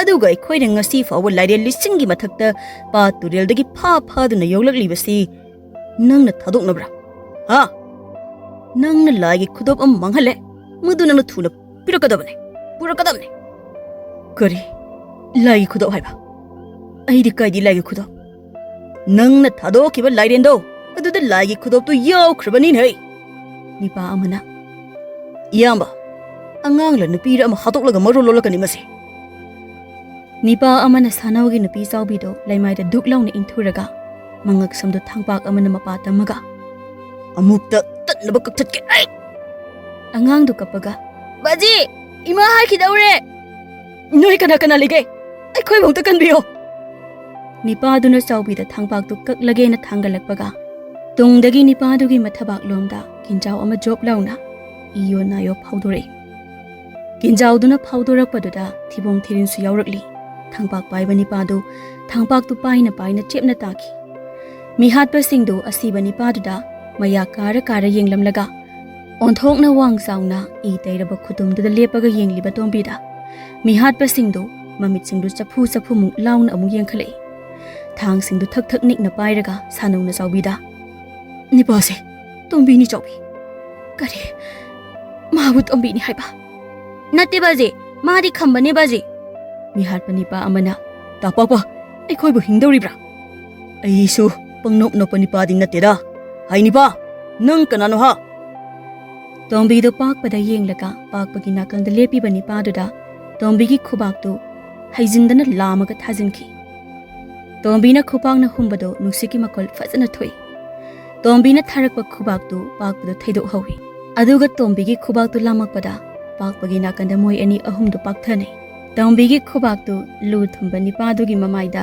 ꯕꯥꯛ ꯂꯥꯎꯅ ꯁꯥꯐꯨ ꯀꯟꯅ ꯊꯥꯈꯤ ꯇꯣꯝꯕꯤꯒꯤ ꯈꯨꯕꯥꯛꯅ ꯄꯥꯟꯕꯗ ꯅꯤꯄꯥꯗꯨꯒꯤ ꯃꯉꯛꯇꯨ ꯇꯠꯂꯒ ꯂꯩꯃꯥꯏꯗ ꯊꯔꯣ ꯊꯔꯣ ꯑꯣꯜꯂꯒ ꯇꯥꯏ ꯁꯅꯧꯅ ꯁꯤ ꯌꯧꯁꯤꯜꯂꯛꯑꯗꯤ ꯑꯩꯁꯨ ꯈꯪꯗ꯭ꯔꯦ ꯏꯕꯨꯡꯉꯣ ꯅꯃꯤꯠꯇꯨ ꯈꯨꯝꯖꯤꯜꯂꯣ ꯆꯥꯎꯕꯤ ꯅꯃꯤꯠꯇꯨ ꯈꯨꯝꯖꯤꯜꯂꯣ ꯏꯁ ꯀꯔꯤ ꯃꯇꯧꯅꯣ ꯁꯤꯗꯤ ꯃꯤꯍꯥꯠꯄ ꯅꯤꯄꯥ ꯈꯔꯗꯨ ꯃꯥꯒꯤ ꯃꯥꯒꯤ ꯄꯥꯏꯔꯛꯂꯤꯕ ꯎꯇꯨꯞ ꯊꯥꯡ ꯌꯣꯡꯈꯣꯛꯇꯨꯅ ꯇꯣꯝꯕꯤꯗ ꯄꯪꯊꯣꯝꯗ ꯊꯣꯝꯖꯤꯜꯂꯛꯏ ꯑꯗꯨꯕꯨ ꯇꯣꯝꯕꯤꯗꯨ ꯃꯁꯥꯗ ꯆꯩꯅꯥ ꯁꯨꯡꯐꯥꯎ ꯐꯥꯎꯗꯕꯒꯨꯝ ꯄꯥꯛꯄꯗ ꯌꯦꯡꯂꯒ ꯇꯥꯁꯅꯧ ꯃꯤꯑꯣꯏꯁꯤꯡꯁꯦ ꯀꯅꯥ ꯀꯅꯥꯅꯣ ꯈꯣꯡꯕꯒꯤ ꯃꯤ ꯉꯥꯛꯇꯅꯤ ꯃꯤ ꯍꯥꯠꯂꯒ ꯂꯥꯏꯔꯦꯟꯗ ꯃꯆꯤꯟꯖꯥꯛ ꯊꯥꯕ ꯉꯥꯛꯇꯅꯤ ꯃꯤꯍꯥꯠꯄ ꯑꯃꯅ ꯍꯣꯏ ꯁꯅꯧꯁꯤꯗꯤ ꯂꯣꯏꯅ ꯈꯪ ꯂꯩꯔꯝꯃꯤꯅꯦ ꯄꯥꯛꯄ ꯃꯁꯤ ꯍꯥꯟꯅ ꯍꯥꯠꯇꯣꯛꯂꯁꯤ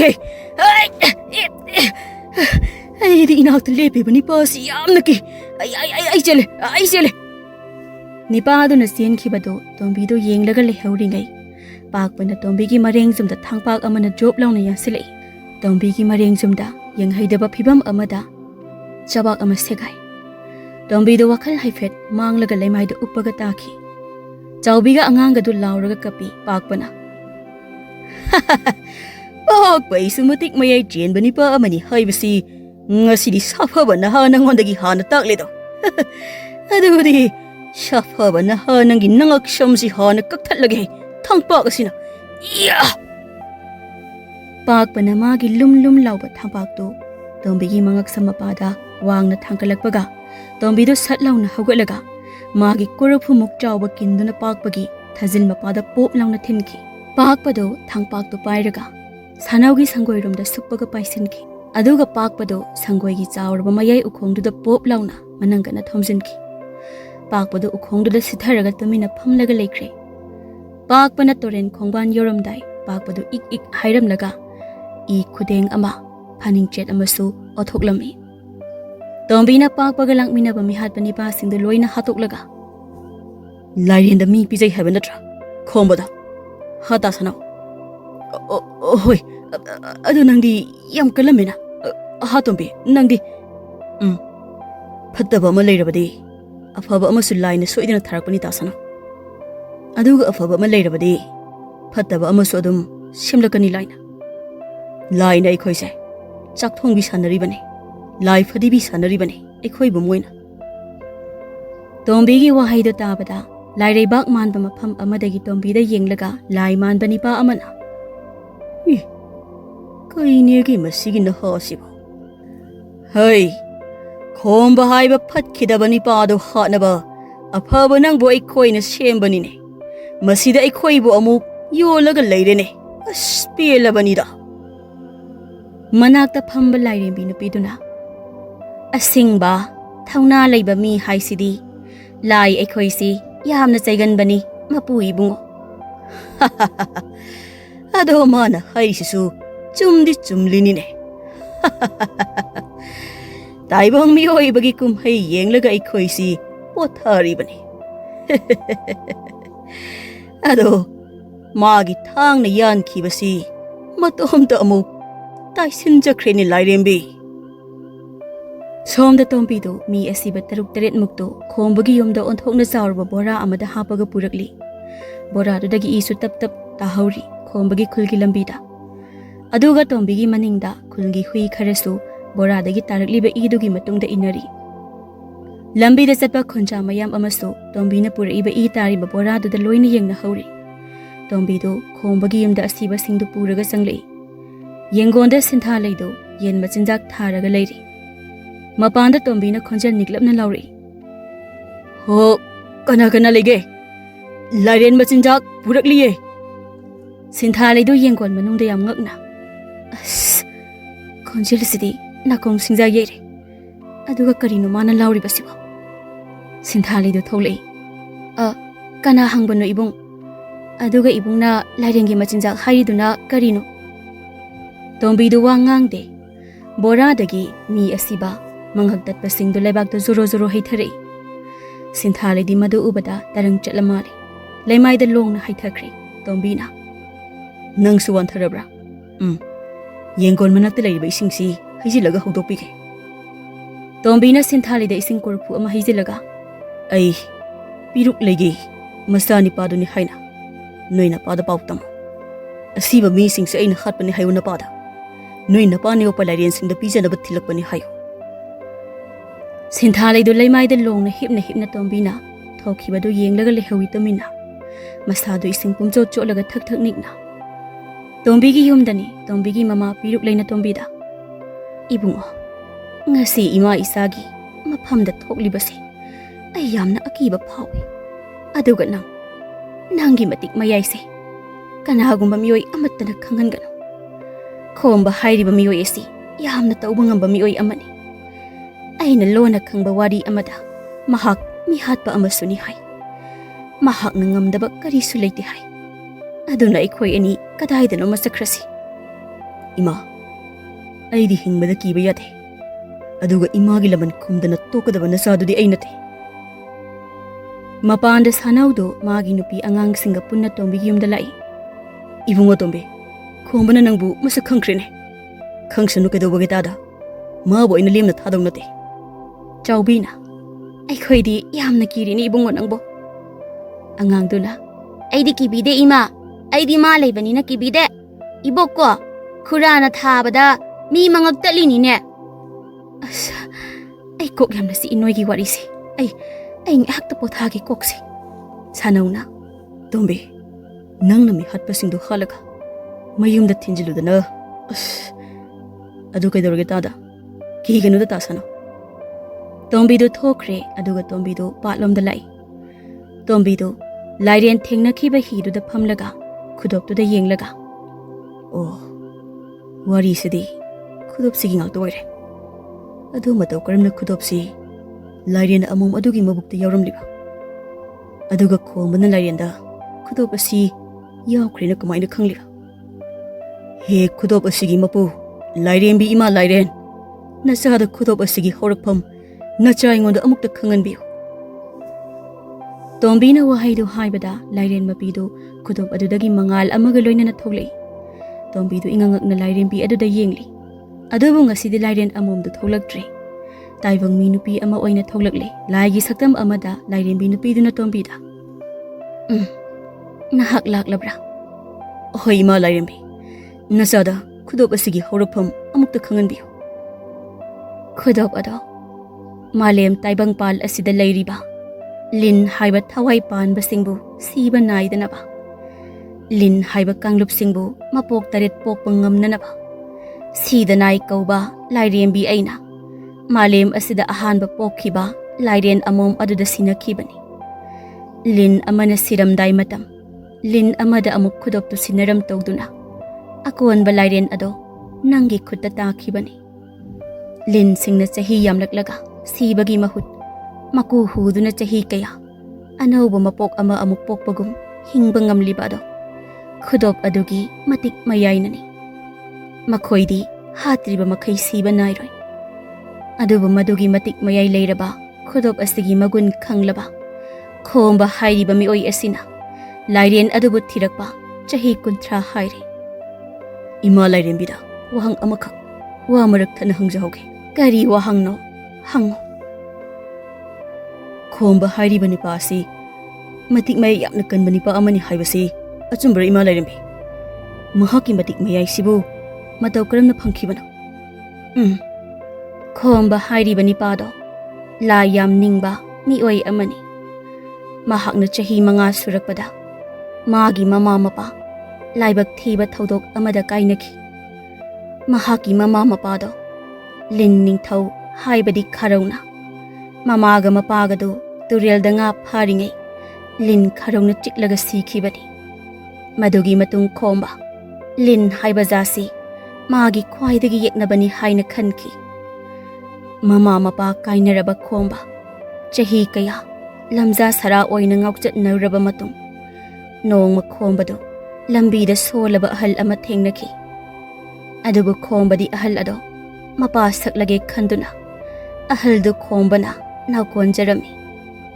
Makhoi ani khongnang pambi amagi makhong amada numit tha chahi kaya yarektuna khomba na ahal adubu aphang bahaira pizaduna naukon biraba matung ahal do masa pharaklaba matung nongma ahal aduna khomba da. Tari bray pagi khomba takpiyu ipagumlaba. Ay ashay Lining ba hal amani haibasi nahakti khangdrido. Khangjadi ipagumba. Ay nakuru thang kawalay amaning laklibasi chahi nipu mga khairakle. Adubo ay naningjarakpa lai asigi mahay panggadaba chahi karada ngayraba matam masida.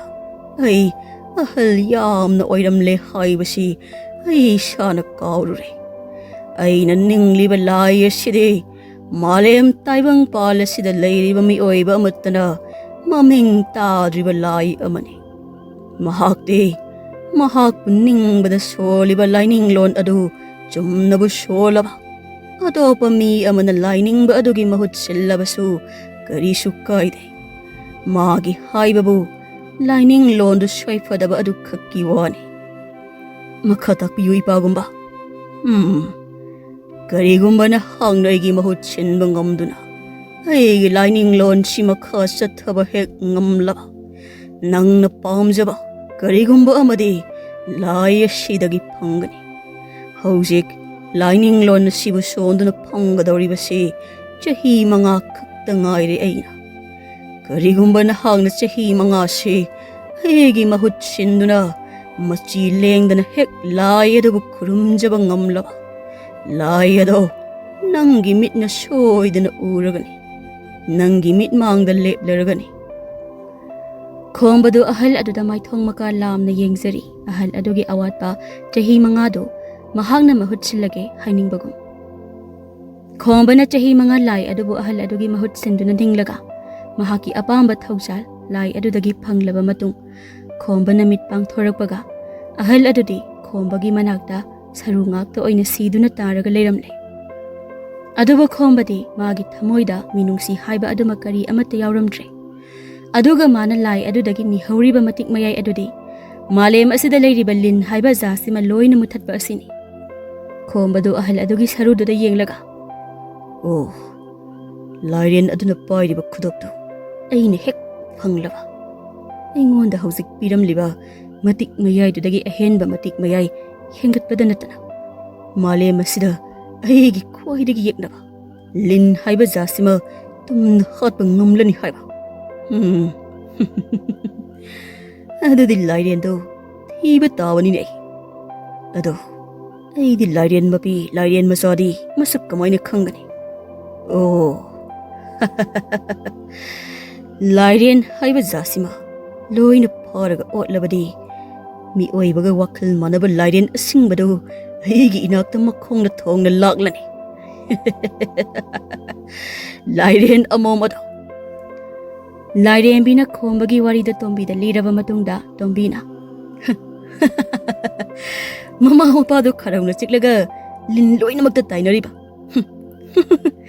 wari gadi khutakta sajilaga libaga maladana wari ni kaina khombagi wari se ado ima Lairen be oh mayum dhan khramalini ima Lairen bida ado tombi da noklaga hawat ke hek tawbaga tombi gi lusamda break break lawba makhol ama mai break break launa nganba makhai namki aduga makhaurida yengbada matik mayai kanba manba thauri ama salaki aduga maingal adugi chaina phangki tombido tombina hauzik leiriba se khombagi Lairen yokpham maphamdadani aduga tombigi mama sthanau chawbi amadi angang-dudi onthopa phibam amada khombana pharaga thamli adusu makhong singdu thaurina mathaktagi makoktu yungna Lairen marakta yantharaga thamli aduga Lairen mayamduna moi marigi makoktu phi kamaga chagadawgi lamli mangak singdu thangat thangatana tombidu angang-duna laurakpadu manada khangta tabagum wakhal khangta tarai tombido he kadomdagino angangi khonjase angang-duna tombida khura aikhoise sekpi dauna yalaga thambire khura moina tu aikhoise sekpi na uda yanbado mandro tombido mamaga sanauga chawbiga su ure aduga Lairen mayamdu su ure nakalda khombagi mihatpa mayam ama thangpak amamam pairaga lepa phamba tawraga leiriba singdusu tombina ure tombido matik mayai kanba thauri amana ukhong amada pullaga thamli oh aikhoibu phariba kaidu oida malidana sidi khombadu sanglei aduga tombigi manakta phal ama tharaga phamlaga nangi khudopse lawthokpa yadine safaba khudopsi lummira nangi sai magi se khangli boire aina tawrise singine si haudrabani na nangso tombido khombada nokphe tawna amarom-dadi aigi laibakse nangna sembibagum hek thoi aina nangi laibak sembiba haibadi e nangna ai hatpagi natro aina ngasi khudopse siba phangise ha oh adudi nama sisu aina hatokpibane adudi namana sagi laibaksi aina sembiba tarine tombido khombagi aroibagi wahaida taraga mapi ira haiphet chena aiso imagi lamandi haiphet khumlam sirak khaliba nangonda hey hausikda khumbang amaroi aina nagi khudop siriba khusa se kak togi ngaire lera kansida se kanade khudop to amukta kakki khudop to lokthogei piruk leido Ichada chaina pibiganu khomba. Ibungo khudop to pikro. Chaubina ibungo khudop to pikro. Sanauna iyambagi tombe nangi phirepto nangi thamoidagi lauko. Angangduna Khadon khamba nongban che hatu o. Khombagi mihatpa singdu walongna noi. Nipa amadi pukli pairaga mapi oro oro tana. Sire dei kari ba hojikedo. Aikhoi ta khomba se nongba neba. Ha. Angangduna Oh, noi hojik nongai ni yengo. Ha. Tombina khomba da karimnana. Khudop se laujurudana dudi khomba. Khomba do angangdu da yenglaga noklambadagi. Khomba do asawba sakpam amada makhwangdagi thanggon manba thang macha ama satlangna satlaga. Tombigi khudop seriba khut oigi khusado patlangna kakhi. Tombi do kanna lauki. Piruk lei sanau chawbi moi ahumdo. Tombigi makhutagi ibiri biri kaplibado ubada kanna lauraga kapli. Angangdu di makhut kakbado ubada kanna lauri. Tombi do wan tharaga leiri. Tombi do thang tengi chaina di phangba mini. Khombana Hey, police lokto. Magi matam lore. Khudop si yaudrabadi. Khombana khangdaba amana. Tombigi singli nauri da khudop adugi matik mayai loina changkhrabani. Khudop adu tombina siba natana atopa miyoi amatana siba da kana roidaba khudop ni haibasi khombana khangde. Aduga tombidi phana soklabasu phana tatlabasu magi lu tong hanagum amu mayol chongkhatba ngambagi matik mayai khudop adudagi phangkhrabani. Nipa amana tombida pulliba matik mayai kallaba khombagi laigi tharidu lokthokli. Aduga somdana Tombigi khombana kakhraba khusado tapna tapna matol chongkhalakpa lepte. Khombadu khudop to pairaga. Honabada ngamdaba leite.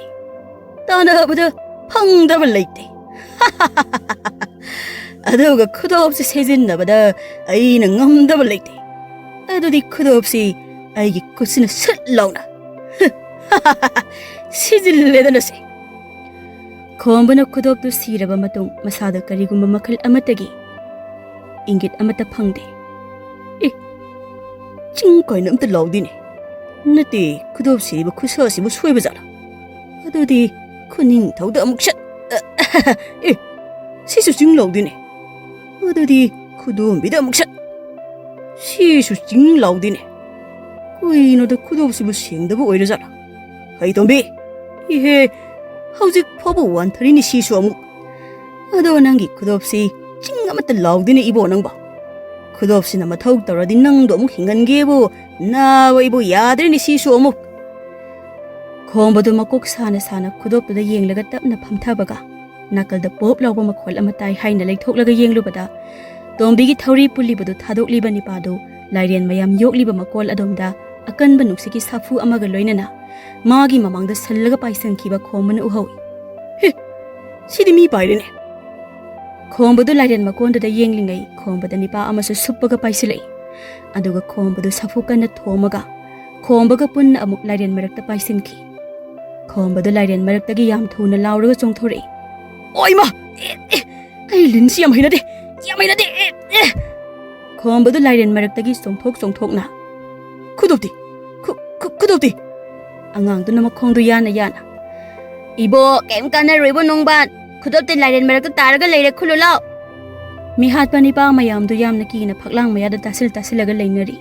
Sanoga piruk lega chawbiga do khombagi tungda yamna ngakna harauna yenglaga piruk leina. Nangban nang hawjik nungairani. Khombagi tungdani. Tombidu magi nauna maton chongkhatpa loiraba khusadu da yenglaga. Nangi natik na yada. Chang amukta yengthoksidana khomba. Kanano aigi tungdeda. Tombi. Ima hatpagi laman khumba loikre. Hawjikna Lairen lin hatpagi laman. Kari namadi sisu sidana. Aduga idi Lairen su amata hatana.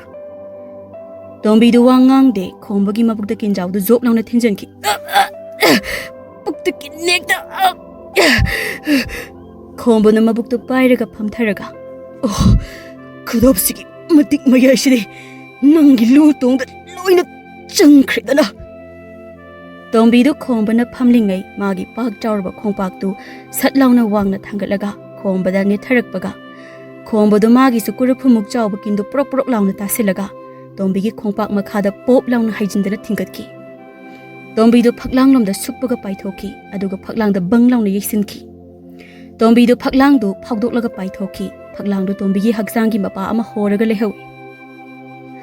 Aduba tombida chainadi iphau phawdabagum ahoba phaklangdugi mapandagi khombagi manakta manungda amuk changlei. Khombagi mihatpa sathiba singdu tombi tamna lawlawdana thangpak sing thangat thangatlaga sensilei. Aduba tombigi manak yaukibaga popa popa haiba makol kuntrani phumuk takhibaga khombagi sathiba mihatpa singdu Lairen marakta mapa chana loina suppaga paisenki. Khombagi mi singdu Lairen mayamduna chongsin tap tap launa oklaga lak dana munna duna chathokhi. Khombadi tombina tarukliba phibamduda aibu mana hena kallaba sala toriba siba adu aigi mi khupu amadi leibani asopa mafamdada hanjin thinjiladi ma soidana nagani ma nga saisu yam kanna lawkhibani aina makhuchi kappada kadainu thangna chado he thangsisu lin marakta taraga leire aina tombi kiba malani adudi chinsilaga iya khombana tombida lam dana thilli tombidu sena iphau dana khombada adum changsili khombadu maning handana tombida thilli hey masi chaina ga mata phawdabra masibo nang kinsin hai tombidu khombagi mangaksamdu tap lawna pairaga thangali khombagi makhongdo leibakta thengba ngamdra male kauraga lei nangna kari sunatabada magi matang matamna laigi khuya tankraba nama napagi misido linni hekta hatpanina mara lejadaba lin kayabu nangna kankul muthatnaba hotnariba nangi adu bukchel pukpa wakal tombina khombagi makhorido prek mekhaire khombadu pring kauraga nang soina namado ina hatulido laibakire mapunsi telo tamlakpani khandokpa kai adudi kari adu yamme nungsi yauduna asuk ahal oiraba imabu nangna chaifam naina phubirakpadagi imadu nang tombidu sawba henmanduna khombagi makhori utongdu proklangna thudi khombadu makhongdu amuk anira kauramlaga tombigi makhuttagi phadrak takre tombina khombadu Lairen marakta laktana langsinki tha kharagi matungni sintha leidu mamaga mapagagi mongphamda matomta lei katlingai tombidu sintha legi manakta laktuna tumina lepli sintha leidu tombi ubada magi mamitagi mapi lepa leitana tare aduga mamaga mapagagi mongphamda khu kunduna khurumli tombidu sintha leina khurumlaga hogalakpaga khonchal tapna lo ai nangbu lobulaini karigi aibu nangna putaiba ibani lohongba pami imanasu nangba khoidase kari maramki nangse agi kana oidana lohongdoriba malem taibang palasida nangi kana leiti khanganu sintha pakhom yam phase adubu nang aigi ipa hatba misakni haibase nang nasana kawr male hoi aina nangi ipa khale ada nangi ipa na aigi ima amadi aibu khatkibada madugide nangi ipagi maral karisu leitabra adu noini di amuk hingal isidi sidi ai afami oibeni ai sinadi aigi ipadi phattaba mi oirame adugi hingalaktrisinine nangna haininglise adu yoramni mana paramadi matomda hingalakani sinthaleidu khumpham khangra male tombigi maongda sinthaleidu tombida tapna sangsilaga kolaga kapna hausi malem taibang palsida aigi kanasu leitri nangna koliba se nangine nangi thawaiga haksangane nangna kolise aiba nungsibiyo ka nangbu nungsibaine aina namangda aibu ngakpinaba leplibase tombina sinthaleibu chena konduna moi ani sinthalegi mama amadi mapa khombagi mongpham mamangda kapminnarami aduga moi ani du tombigi yumda khut samnaduna thokminaki